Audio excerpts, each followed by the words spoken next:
Everybody, welcome back to this. I'm your host, Shauna Griffiths, and we're always focusing on real talk with real leaders. Today, I'm super excited to have everybody learn and hear from a pretty new friend of mine. I'm calling him a friend. He knows me only recently. Jacob Brown. Jacob Brown is self-proclaimed human first, which I absolutely love, speaker, and EVP of Element 5 Digital. So welcome. So thank you so much for coming, Jacob.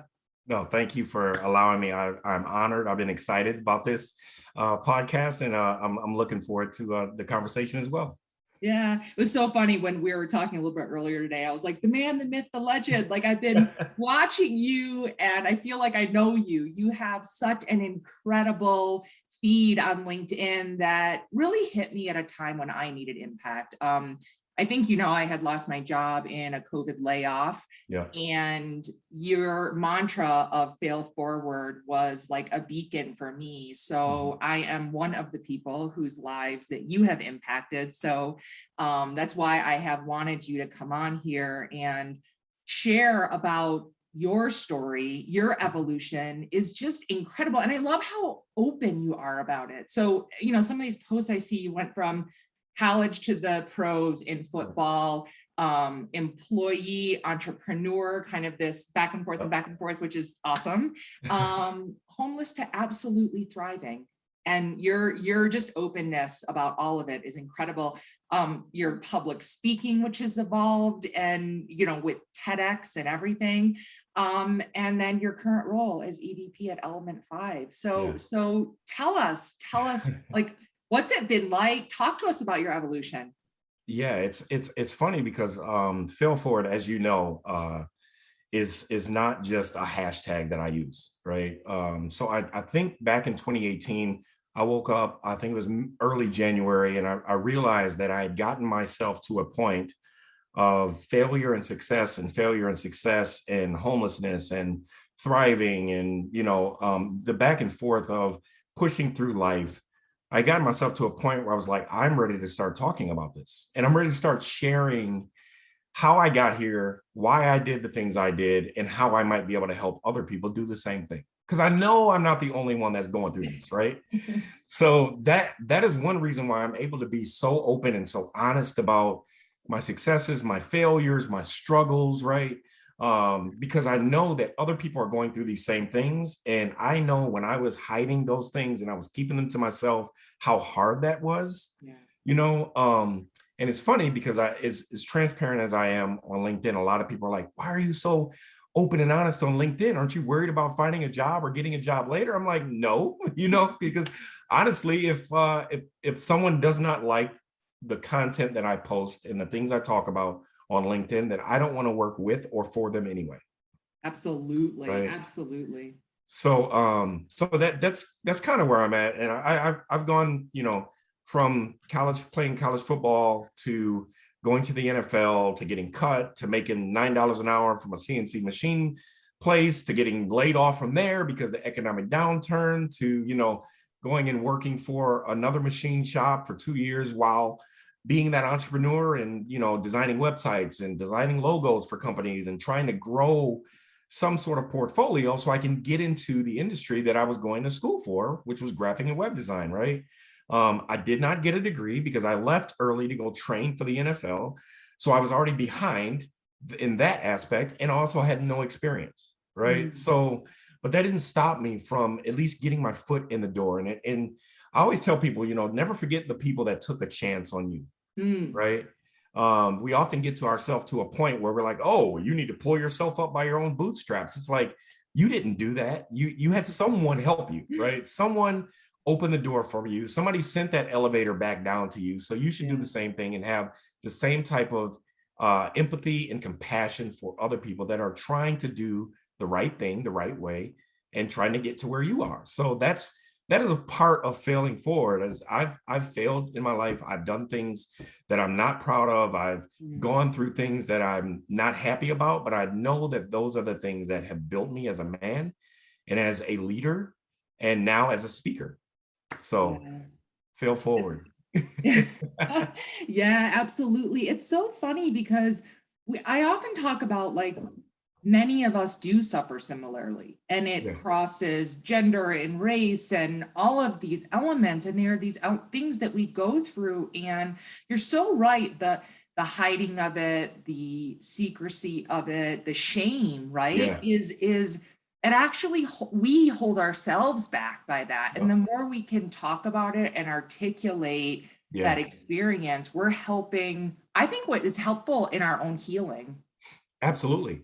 And I Yeah. think it's also then helpful for other people. I often say to people, like, if I went through it, it was painful, I'm going to try to help you go through it and have it not be as painful. Exactly. Exactly. And that's a lot of what failing forward is taking those failures, those learning experiences, and transferring those to other people that might be going through the same things that number one might not think that anyone else goes through it, right? We always have that, well, I'm the only one that's going through this. It's like, no, you're not. There are other people.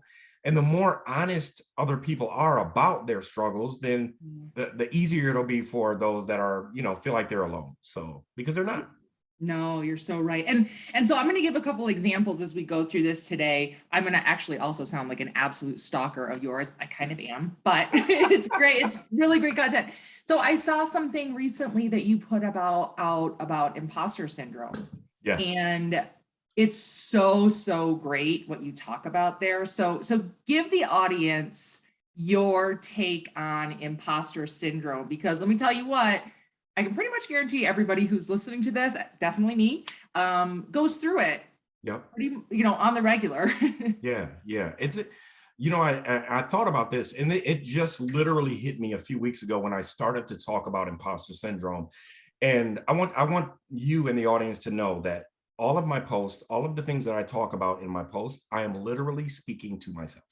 Yeah. I'm talking back at myself. So the videos that I post, the posts that I post, I'm talking to myself because I'm trying to encourage myself Yeah. either through something or something I just gone through, right? Yeah. So when imposter syndrome comes up, I have recognized that imposter syndrome only comes up right before you're getting ready to do something or obtain something that you never thought you could, right? It never happens when you're already down in the dumps. Like, you don't get imposter syndrome like feeling like not worthy or not good enough or anything like that when you're already down. You get it right before you're getting ready to push through that breakthrough, right? Yeah. I'm doing more and more speaking engagements. I'm starting to travel when I speak. Imposter syndrome is starting to seep in and say, Jake, you haven't really done this long enough. Do you really think you deserve to do that? Do you really think you deserve the money that they're offering you? Do you really think that you're a good speaker? Like, look at these other speakers. They're way better than you. Like, that is what imposter syndrome starts to do to me, right? And I mean, even on your job, it's like, you're not really qualified for that job. Do you think you deserve that job? And then you start to self-sabotage to make that voice in the back of your head true. Yeah. That's imposter syndrome. Well, let me tell you something. Imposter syndrome only shows up right before the breakthrough, right before you are about to take on an opportunity that you've prepared for. Yeah. And opportunities only come when you've prepared for them, right? So if that opportunity has come, that means you are prepared for it. Yeah. Right. So if you're prepared for it, then don't listen to that dumb voice in the back of your head telling you you're not ready, you're not good enough, you can't obtain it, you can't do it, because that is that voice in the back of your head of all those doubters that you've had all your life. It might be your mother, it might be your father, it might be your friends, it might just be your haters or enemies. They're always going to be there, and they're always going to show up at that time. Yeah. You have to push it aside because it's not true. It's lying to you. And the opportunity in front of you wouldn't be there unless you were prepared. Yeah. So imposter syndrome is not real. Yeah. It's so great to hear you say that, because I think someone, when they see someone like you who's been through so much and you exude such confidence and you speak so openly, I think people can make an assumption that you never face these things and that Oh, you're God. always like, oh, I got this. And so I think it's really great to see. And then the way you're talking about it is helpful. These are all nuggets that we can all, as we're going through these things, oh, I remember Jake said this. And, and it's like, these are all, I talk about it as like tools in my toolbox. Mhm. And so that when I'm facing these things, I ask myself to pause and kind of, air quotes, look at what is the bag of tools that I have or box?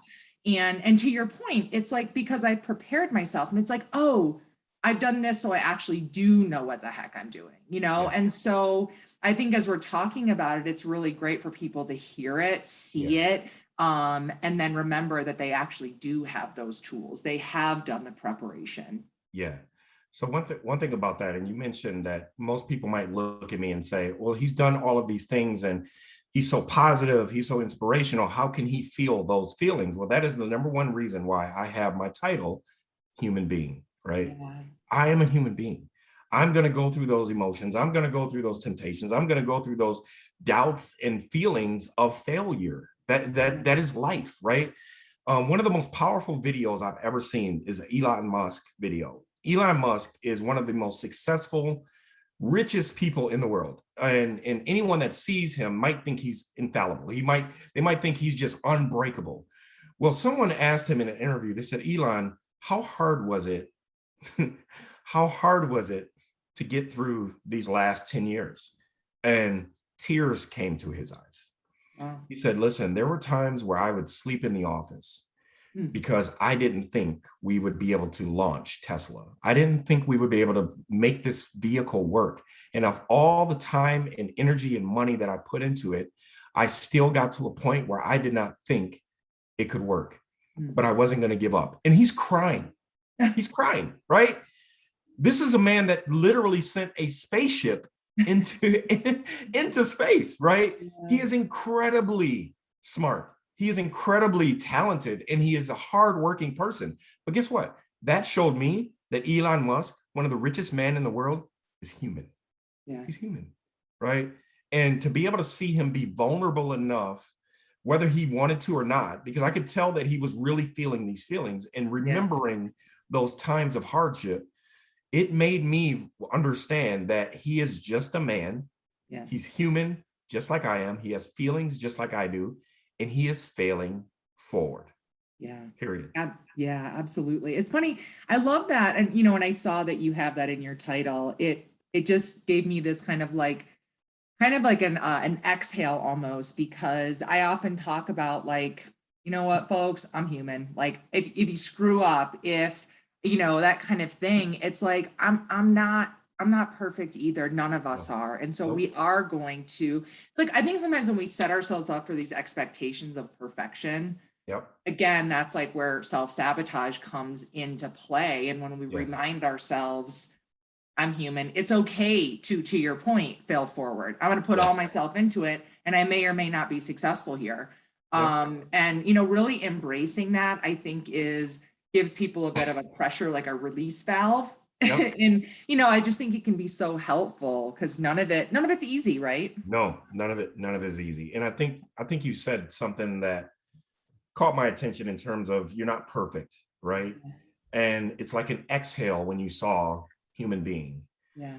I made a post a few weeks ago, and it said something like how liberating it is to literally just progress instead of trying to achieve perfection, right? If you just achieve progress, if that's all you're striving for is progress, you won't have to worry about being perfect. Yeah. And it's so liberating. The weight off your shoulder just relieves you. Like, it just leaves you, because you don't have to strive for that perfect thought in your mind, because nothing and no one is perfect. Yeah. Right. But if we're progressing, then that's all that matters, you know, one brick at a time. Yeah, absolutely. So I promised you all I would give some examples. So I'm gonna drop a couple quotes that were also ones that just were like, ooh, zingers for me. They were awesome. So first one is, how you speak to yourself when no one is listening matters. Yep. And for me, I was like, okay, Shauna, mirror up to yourself, because there's so many times, and my sister has always told me that no one is harder on me than I am on myself. Yep. And I have to catch myself in those moments, because again, like, these are all the things that we put in place that get in our own way. Yes. Yep. Yeah. So a lot of times, how we speak to ourselves, we start to believe, right? We start to believe ourselves about the things that we tell ourselves. Mm-hmm. And self-sabotage is another form of what do you call it?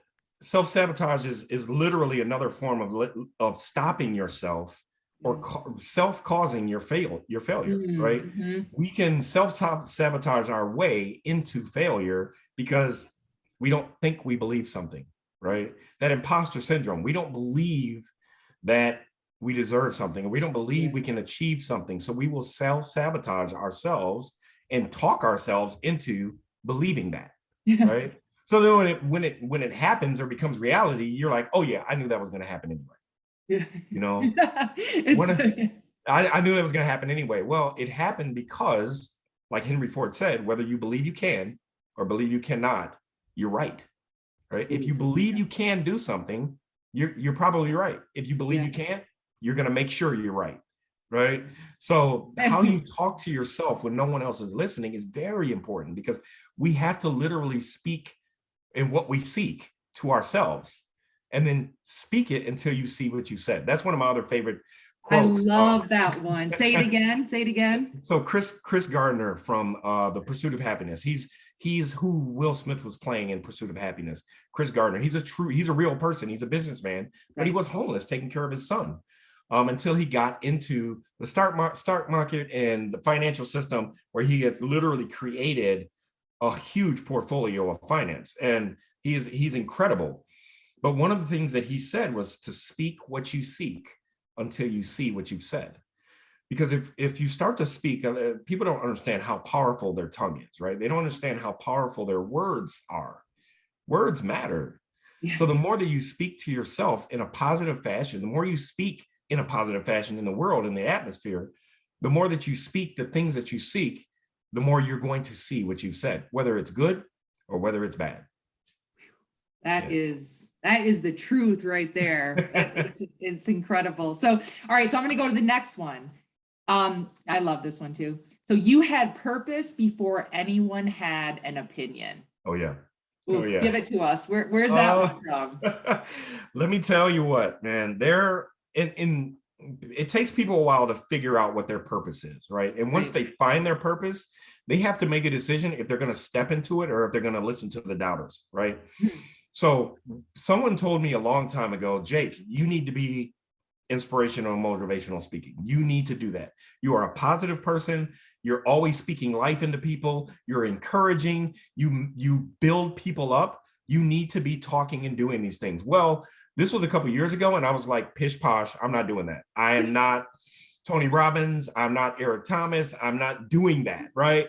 I want to stay in my lane and just stay as a creative director and just like continue to build and create gorgeous things. Well, the more and more I found out that I was not being fulfilled in that, and that I was being fulfilled in helping people find their purpose, helping people figure out where they want to go in their career, helping people literally inspire people, talking people off the ledge that might be suicidal, because that has happened, right? The more that I've done that, the more I'm like, you know what, this is my purpose. Like maybe this is my purpose, right? And I met a guy named Dalvin Savagno about 2018 when I resigned from General Motors. And he asked me, he's like, why did you step down from that position? He said, it seems to me that you're trying to find your purpose. And he's the CEO of a company called Purpose Point, where they literally speak to C-level leaders about their purpose and infusing that type of mindset in their organization, right? And he said that to me, and I was like, you know what? I think you're right. I am trying to find my purpose. I want to figure out what God has put me on this earth to do truly, because I know it's not creating logos and designing websites, right? It is to encourage, to infuse positivity, and to do exactly what I'm doing now, which is speaking, telling my story, telling my testimony. And when I say you had a purpose before anyone had an opinion, because once I started to do this, once I started to do motivational speaking, once I actually started to step into my purpose, I had some doubters that were like, what are you doing? Why are you doing that? That's kind of stupid, right? I had people literally making fun of me about #failforward, literally making fun of that.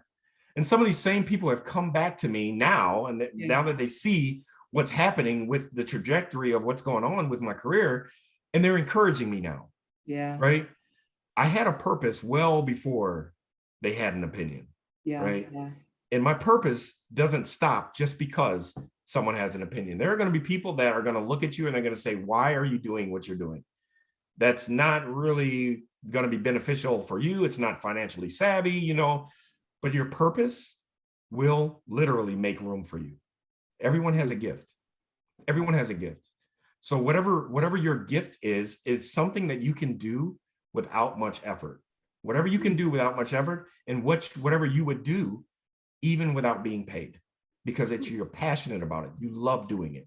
So find your gift, because your gift is your purpose, and step into it. Yeah. And don't worry about the opinions of others.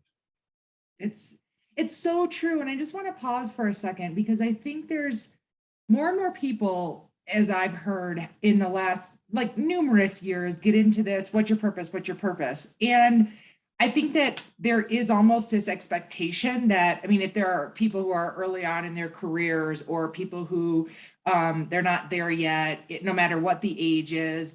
And it's like, purpose isn't something I think that everybody automatically knows right away, right? And it's something that evolves over time. And every step you took in your journey, in your own evolution, it like peeled back a layer, like an onion layer, so that you were able to discover. And mind you, you just said it, that you really discovered it and embraced it only a few years ago. And look at how you've catapulted, because as we talked about earlier, it was all preparation. Yeah, absolutely. And so I just want to say it to people, because if anybody hears this and they're like, oh shit, what's my purpose? I don't know. And this like panic thing. And, it's that like self-awareness, and just trusting that it is there. It is a gift, and you will discover it over time. And also when you discover it, you said earlier that you had to like get yourself to start speaking and get yourself, it just because you discover it, it's not easy. No, it's not easy at all. I had to fight myself to start doing videos. Because I just wanted to type on LinkedIn and, tell short stories and hashtag fail forward, and that's it. Right. Yeah. And then I had a few people that I've worked with. They're like, you need to start a YouTube channel. You need to start doing videos. People need to start seeing you speak. Yeah. And it took me a while to get there. I literally fought against that because I was uncomfortable. I was very vulnerable. I felt naked when I did that. But the more I did it, the more I was like, you know what? This is what I should be doing. And I am comfortable doing this, right? So it is, like you said, it's like an onion that you're peeling back the layers of until you get to that seed, that core of what you believe is your purpose. And maybe I'm not done. Maybe there's still some layers that need to be pulled back. Maybe there's still something else I need to do. But it is something that I do every single day. It's something I love to do. It's something that I use even within my leadership at work. It's something I use in my leadership with my children. And it's something I live. It's not something that I just post about or talk about. Yeah, absolutely. That authenticity, really like leaning into it and learning to trust it, I think is so critical. Yep. And I think there's a thing when like, and again, like I can definitely relate, because when I even started this, I had someone else hosting, because I was like, it's not about me. And I think that's an element. There's what you do and your messaging and your focus on evolution and impact is not necessarily all about you. And I think that that's part of what sometimes we hold ourselves back, because then when you realize it's actually about other people and more people need to hear it. So well done, and keep stepping forward, because it's amazing. So I told you when we started, I would want to talk to you all day. So I got to keep myself in check here. So I have to have you tell folks about what you did at the Digital Summit recently, which is you pulled an epic move, which I absolutely love. Everybody expected you to come in and give the typical talk about digital marketing and all of this, and you came with your truth. And you talked about the 5 things that they don't teach you. So share, please. So I was asked to speak at the Digital Summit in Detroit. When they reached out to me, I wanted to do something a little different than just talk about analytics and social media and marketing strategies, which is what everyone does at the Digital Summit. I wanted to talk a little bit more about leadership in the human aspect of workforce and how you treat people right. So it was funny because when I first opened up, I said, I understand you guys came here for a certain reason and to learn certain things, but I hope you're not disappointed because I'm not talking about any of that. And you should have seen the faces in the audience. People were literally shocked. They're like, okay, where is he going with this? And that's when I let them know I'm going to be talking about the 5 things that they won't teach you, the 5 things you will not learn here, the 5 things you can't read in books, the 5 things you won't watch YouTube videos on. I'm going to talk about how being a good human works. I'm going to talk about how you fail forward, fail fast, and fail hard. I'm going to talk about taking calculated risks. Right? I'm going to talk about literally visualizing success before it happens. And they're looking at me. And as I'm going one by one through all these things, I'm starting to see that people are really warming up to the concept of what I'm talking about. Because as you and I talked about, you can learn all the strategies, you can learn all the tactics, you learn how to be the best social media manager possible. But if you don't have these human elements, you're not going to go far in your career and you're not going to go far in life. Yeah. Right? So I wanted to talk to them about literally the human side, the empathetic side of leadership, how to take proper risks and how to fail forward. And afterwards, I got so many people that came up to me and they were just like, I didn't know what to expect, but I'm so glad I stuck around. Yeah. And it's just been very heartwarming to know that I could reach people and impact them at that level. And I was asked to come back, and I went and spoke in Tampa last week, and the same thing. And it's very exciting to literally spread this type of message, because I think this is what is missing in the workplace. This is what's missing in corporations, and I know that this is what's going to change cultures. Oh, 100%, 100%. And that's like so much of what I'll just say has driven me, you know, and what my motivator was in even creating this platform is like wanting to disrupt those, wanting to disrupt the kind of like status quo and be, you know, a catalyst for change in these elements, and bringing forward people like yourself to help share and you know, be helpful in transforming things. So I love that. I just cannot thank you enough for coming on and sharing, for the gift that you give every single day, the gift that you gave me and continue to, the impact that you're making. Anybody who is listening to this, if you haven't already started following Jacob Brown, you need to. We gave you all sorts of examples. You get to get something every single day. Your dedication is tremendous. So thank you. I am going to end this by passing you back the mic. And so send us out with some words, Jake. Yeah. First of all, Shauna, I just want to thank you for allowing me to come on and speak. I don't know who's watching this. I don't know who might get this or who it might be shared to, but I just want to let you guys all know that being a good human works, and that you're not alone in your failures. You're not alone in your successes. There are people that are around you that have helped you, and that are willing to help you get through whatever you need to get through. So as long as you literally just stick with it, when you get to the end of your rope, tie a knot and hang on, because there is something better at the other side of failure. There's something better at the other side of your storm. So just know that you can fail forward just like I can, and just like I have. And feel free to reach out to me. My website is failforwardbrown.com. You can follow me on LinkedIn. You can follow me on Instagram, the official Jake Brown. And I'm looking forward to speaking with you and helping you if there's any way I can. Awesome. Thank you so much.